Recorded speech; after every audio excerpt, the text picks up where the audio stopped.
আসসালামু আলাইকুম প্রিয় দর্শক বন্ধুরা, আজকে আমরা আলোচনা করব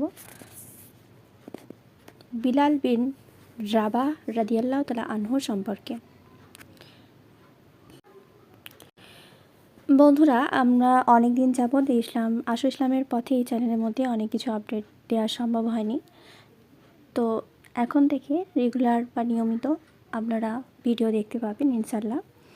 তো আজকে আমরা আলোচনা করব বিলাল বিন রাবাহ রাদিয়াল্লাহু তাআলা আনহু সম্পর্কে। রাসূলুল্লাহ সাল্লামের সময়কার, তিনি যখন ছিলেন তখনের সময়কার কিছু কথা। আসসালামু আলাইকুম।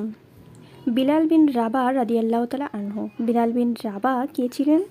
বিলাল রাদিয়াল্লাহু তাআলা আনহু ছিলেন উমাইয়া বিন খালাফের কৃতদাস। উমাইয়া কিভাবে বিলাল রাদিয়াল্লাহু তাআলা আনহুকে কষ্ট দিত, সে তাকে প্রখর রৌদ্রের মধ্যে এনে উত্তপ্ত বালুর ওপর শুইয়ে তার বুকের ওপর ভারী পাথর দিয়ে রাখত। এরপর সে তাকে বলতো, তুমি তোমার নতুন ধর্ম ত্যাগ করো, নইলে এভাবেই মৃত্যু পর্যন্ত তোমাকে থাকতে হবে। বিলাল রাদিয়াল্লাহু তাআলা আনহু তখন কি বলতেন? তিনি বলতেন, আহাদ আহাদ, আল্লাহ এক এবং অদ্বিতীয়। আবু বকর রাদিয়াল্লাহু তাআলা আনহু তার জন্য কি করলেন? একমাত্র আবু বকর রাদিয়াল্লাহু তাআলা দেখলেন বিলালকে নির্যাতন করা হচ্ছে। তখন তিনি উমাইয়া বিন খালিফ থেকে বিলালকে কিনে নিয়ে তাকে মুক্ত করলেন। বিলালের মায়ের নাম কি ছিল? হামামা। তার বংশসূত্র কি ছিল? তিনি ছিলেন আবিসিনিয়ার বংশধর। মদিনায় হিজরতের পর তিনি কি করতেন? যখন মুসলমানরা মদিনায় বসবাস শুরু করলেন এবং আজান দানের মর্যাদা লাভ করলেন, তখন বিলাল ছিলেন রাসূলুল্লাহ সাল্লামের মুয়াজ্জিন। বিলাল রাদিয়াল্লাহু তাআলা আনহু কি কোনো যুদ্ধে শরীক হয়েছিল?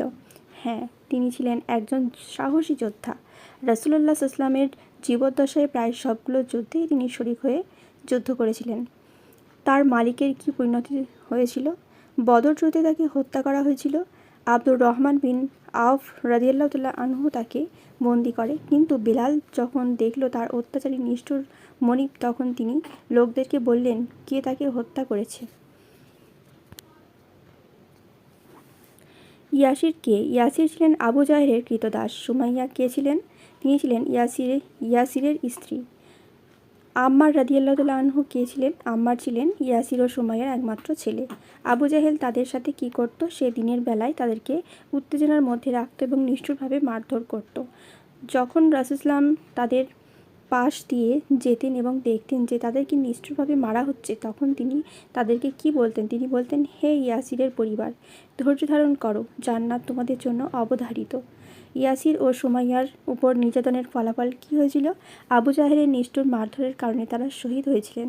সুমাইয়া রাদিয়াল্লাহু তাআলা আনহা কি ইসলামের প্রথম মহিলা শহীদ ছিলেন? হ্যাঁ, তিনি ছিলেন ইসলামের প্রথম মহিলা শহীদ। তিনি কিভাবে শহীদ হন? আবু জাহেল বল্লমের আঘাতে তিনি শহীদ হয়েছিলেন।